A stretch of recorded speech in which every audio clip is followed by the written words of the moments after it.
कैसे हैं आप सभी? मुझे आशा है कि आप सभी अच्छे और प्रसन्न होंगे। चलिए आज हम पढ़ते हैं पाठ 19 निबंध लेखन। करते हैं इस पाठ की शुरुआत। ठीक है, चलिए किसी विषय पर क्रमबद्ध रूप से किए गए लेखन कार्य को निबंध कहते हैं।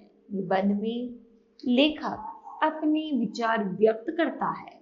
विद्यार्थियों की अभिव्यक्ति कौशल और भाषा शैली का विकास करने के लिए निबंध लेखन आवश्यक है। निबंध लेखन में व्यक्ति किसी विषय या घटना पर एकाग्रचित होकर मनन करता है और फिर उससे संबंधित अपने विचार प्रकट करता है।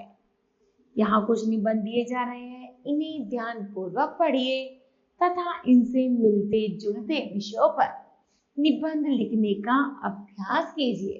ठीक है बच्चों, चलिए पहला निबंध है हमारे पास स्वतंत्रता दिवस। चलिए लिखते हैं। स्वतंत्रता दिवस हमारा राष्ट्रीय त्योहार है। इसे भारतवासी प्रत्येक वर्ष 15 अगस्त को मनाते हैं। 15 अगस्त 1947 को हमारा देश भारत सैकड़ों वर्षों की गुलामी के बाद अंग्रेजों के शासन से आजाद हुआ। तभी से 15 अगस्त के दिन प्रति वर्ष स्वतंत्रता दिवस मनाया जाता है। देश को आजाद कराने के लिए अनेक स्वतंत्रता सेनानियों तथा देशभक्तों ने अपने प्राण न्योछावर कर दिए। महात्मा गांधी, बाल गंगाधर तिलक, लाला लाजपत राय, सुभाष चंद्र बोस, सरदार वल्लभ भाई पटेल, मौलाना अब्दुल कलाम आजाद, भगत सिंह, चंद्रशेखर आजाद, राजगुरु, सुखदेव, खुदीराम बोस आदि ने देश को आजाद कराने के लिए अंग्रेजों से कड़ा संघर्ष किया।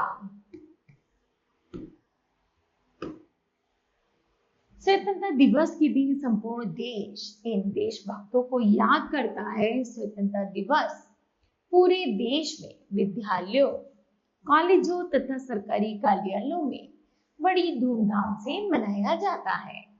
राष्ट्रीय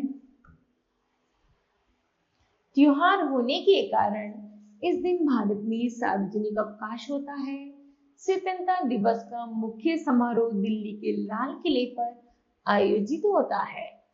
यहाँ भारत के प्रधानमंत्री राष्ट्रीय ध्वज तिरंगा फहराकर देशवासियों को संबोधित कर राष्ट्र के नाम संदेश देते हैं।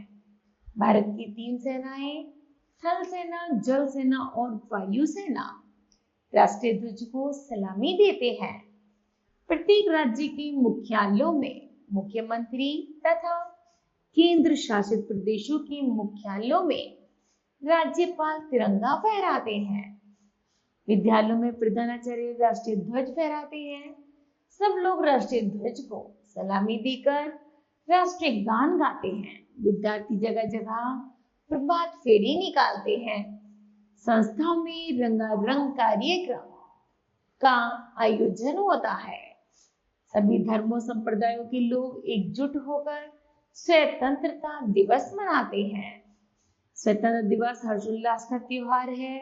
यह दिवस प्रत्येक वर्ष हमें स्वतंत्रता सेनानियों के बलिदानों का स्मरण कराता है तथा देश की स्वतंत्रता की रक्षा करने को प्रेरित करता है। ठीक है, इस तरह बच्चों यह निबंध समाप्त होता है। आगे कुछ निबंध इसी प्रकार हैं जिन्हें आपको पढ़कर समझना है। ठीक है, तो मुझे आशा है बच्चों यह पाठ आप सभी को समझ आया होगा। धन्यवाद।